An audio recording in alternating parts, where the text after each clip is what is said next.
ますよ。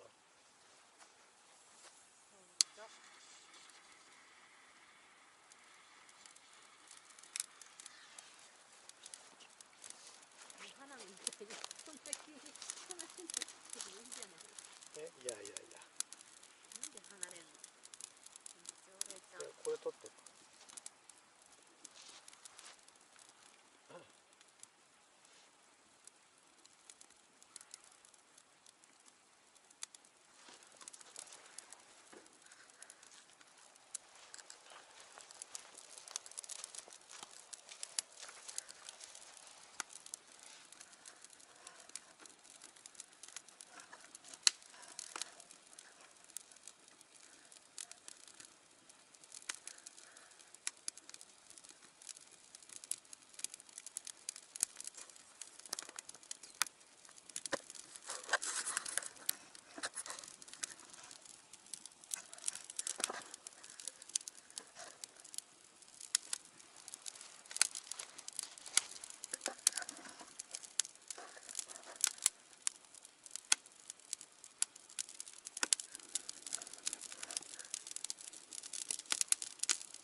もう一回何か掘り込んで枝でいいから。ちっちゃいもんでいいよ。枝でいいよ、枝で。こっちのいらねえ。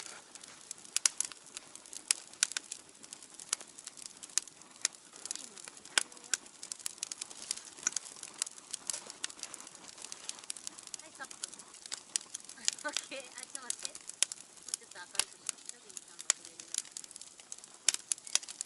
オッケー。